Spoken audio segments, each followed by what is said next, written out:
Untuk kegiatan hari Minggu, saya biasanya kerja bakti ya, untuk pembersihan sampah daun-daun lah terutama. Kalau sampah ini nggak ada daun-daun yang pada rontok nih, minimal kan harus dibersihin.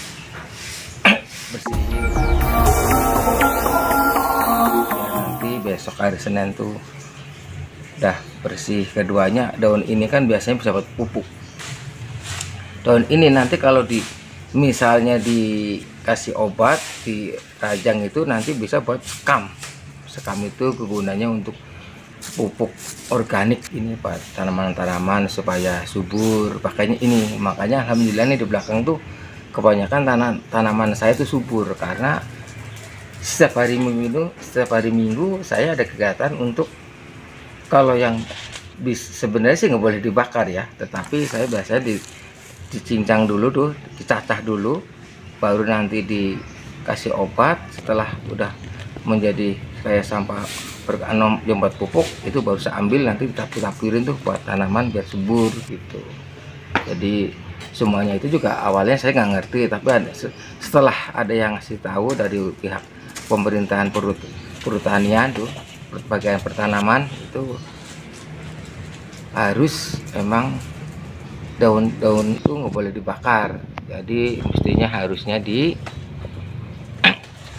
dulu, dikasih obat, nanti buat bikin sekam buat pupuk gitu. Setelah itu nanti digunakan untuk tanaman yang sekiranya dikasih itu tanaman tuh biar subur kegunaannya gitu. Setelah itu sambil sekalian kegiatan saya itu emang kalau hari Minggu tuh untuk nguras got solokan ini biar nanti kalau hujan nggak banjir, untuk mengurangin ya penyakit DBD, demam berdarah. Sekarang kan lagi maraknya penyakit demam berdarah ya, yang dipanggilnya singkatannya DBD gitu. Jadi sebagai kita ramah lingkungan dan perhatian peduli ya, itu mesti seminggu sekali harus kerja bakti untuk bersih-bersih untuk lingkungan. Dikerjainnya seminggu sekali Itu untuk yang misalnya kerja bakti, tapi untuk harian rutin ada. Rutin ada, ini yang mestinya yang non-stop sampai dari pagi sampai siang itu biasanya hari Minggu, karena waktunya kan kita nggak masuk kerja. Jadi biasanya saya kumpulin karena plastik itu buat nanti didaur ulang lagi. Ada yang biasanya pengepulnya dan ngepaknya ada gitu.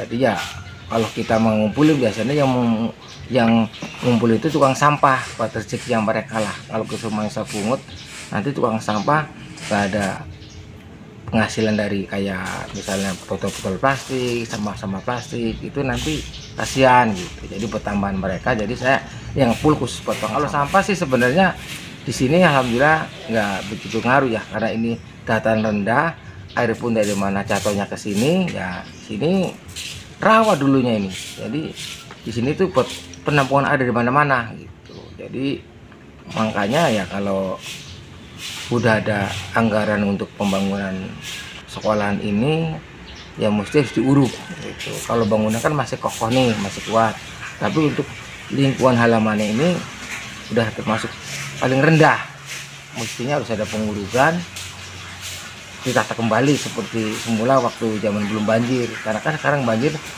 lingkungan ini kan banyak orang bangun. Keduanya yang penampungan air di bawah sana tuh, yang di depan Loko Wisata itu tadinya kan tanah kosong gitu penampung air, sekarang udah diuruk, dibikin bangunan baru. Jadi semakin di sini ya semakin di sini makin dalam banjirnya gitu. Makanya harus cepat ditanganin. Kalau pemerintah misalnya peduli sama lingkungan biar gak banjir ya, yang seperti ini buat anak-anak sekolah biar gak kebanjiran ya harus segera ditanganin. Seperti itu buat permintaan saya, yaitu kalau emang mau diperhatikan dan mau didengar ucapan dengan orang-orang bawahan seperti saya mohon supaya ada pengurukan persekolahan ini halaman biar nanti nggak kena banjir lagi gitu depannya. Cukup sekian saja dari saya. Terima kasih, mohon maaf bila mana kata saya salah, mohon dimaafkan ya semuanya, teman-teman dan siapapun ya yang mendengarkan ucapan saya. Mohon dibuka pintu maaf yang sebesar-besarnya. Wassalam.